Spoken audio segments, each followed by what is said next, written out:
A month ago, I sat down with a client and within 20 minutes, I told him the exact industry he should be in, his ideal clients, the type of people that would pay him the most money, the time period where funds would go to the moon, and one specific warning on a specific person that would cause him financial trouble and obstacles. He hadn't told me his job, his industry, nothing. And by the end of the session, he told me I should be charging more. And here's the part that got me. When I told him what line of work he should be going into, he laughed because he already is in a similar field of work. And this is not because I'm wrong, but because alignment is there. Today, I'm going to show you how I read this chart step by step. And so you can judge the methodology for yourself. So this was John's career blueprint built from entirely his birth chart. He told me he wanted some clarification on career, so this is kind of what I gave him. He did like what I told him. Again, good for its prices to you.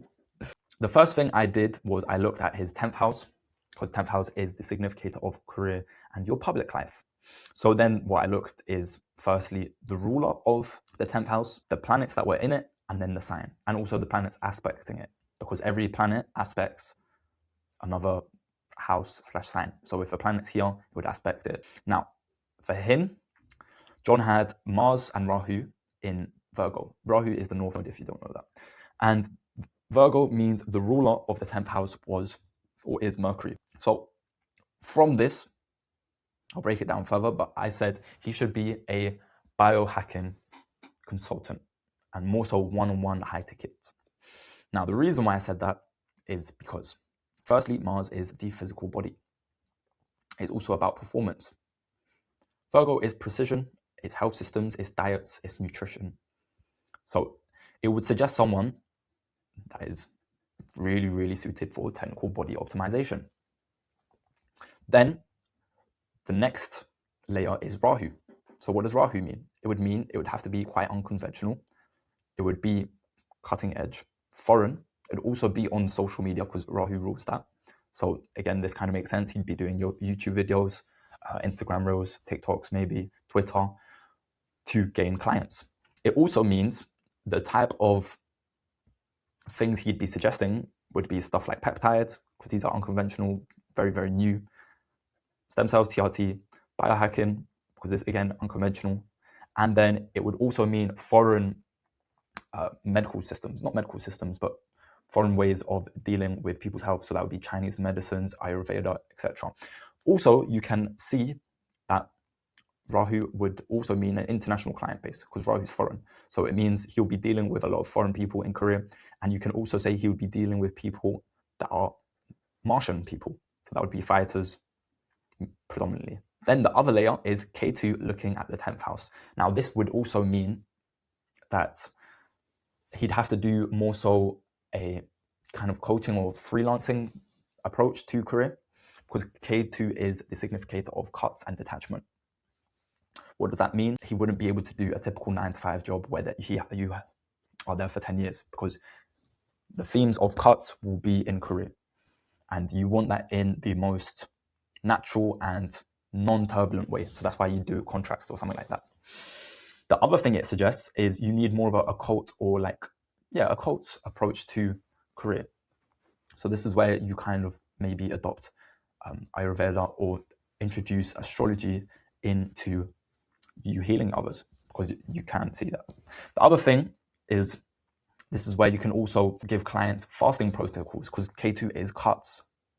And what are you doing when you're fasting? You're cutting off the food supply line. And the reason why this is so good to know is because once you've identified the type of clients you want to work with, that is when you are feeling far more motivated to do work because you're working with the right type of people. Your energy is not getting drained. You also, because of this, get more referrals. And as a whole, you just feel more fulfilled. And it's aligned with your energy, meaning more money.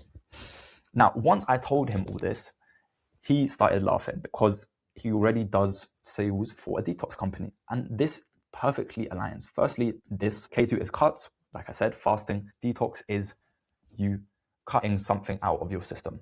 Because that's what you're doing when you're detoxing, right? Then the sales aspect makes sense because, again, Virgo is ruled by Mercury. Mercury rules communication. So that means communication would be a big theme in career, sales, you get it. Then detox as a whole is something that is very Virgo, diet, nutrition. You get me? The other thing that he told me, this was in a past reading, but he told me he was a fighter. And again, this makes perfect sense. Mars in the 10th house of career.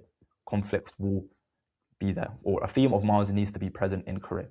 And fighting perfectly suits that. Virgo also rules originally the 6th house of obstacles and conflicts. So you can kind of see it, but obviously it is not perfectly aligned, because when you have something like K2 there, it's just, yeah, fighting is not really going to allow you to hit your peaks in career and feel as fulfilled as you can be. So now this is something that I do that is completely different to any career coach or anything like that.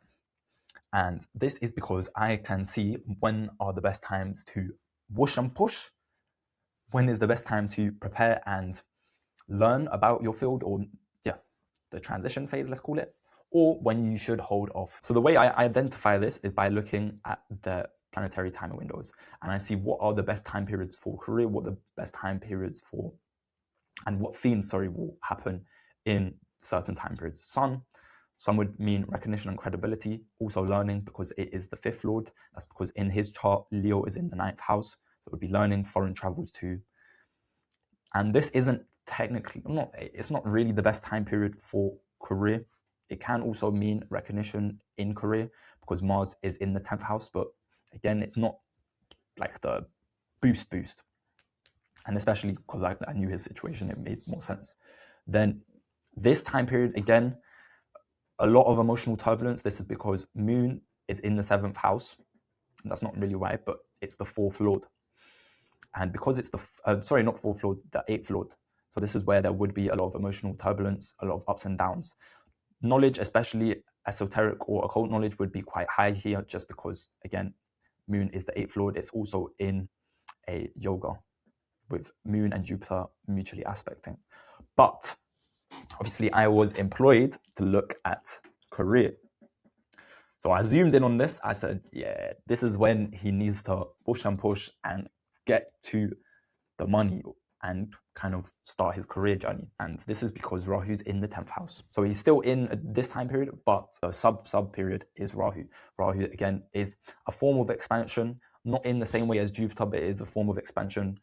And it would mean, and this is what I told him, this is where you need to start your kind of journey on social media and start speaking to foreign clients and get going. Then I also told him that Venus, or basically obstacles to do with foreign females, would take place, especially in this time period.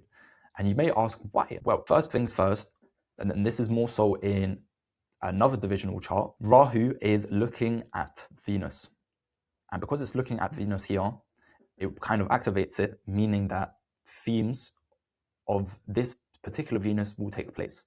So because it's looking here, it would mean conflicts through a foreign female, typically through career, because Rahu has a huge influence on his career. Then obviously I told him, try and get everything in writing.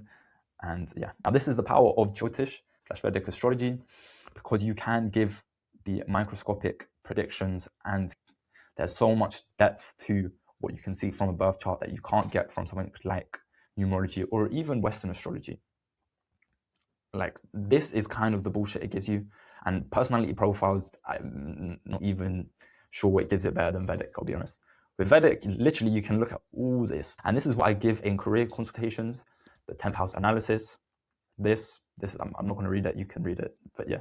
If you're building something right now and you want to know exactly what your chart says for the future in terms of career, your niche, ideal clients, and the outline on what's going to happen in 2026, and the specific warnings you need to know before it hits you, then you should book the career consultation. In one single session, I go through exactly what I've shown you with John, which is the 10th house analysis, your current time period that you're running, your ideal client profile, and you will leave with a specific map for the next 12 months.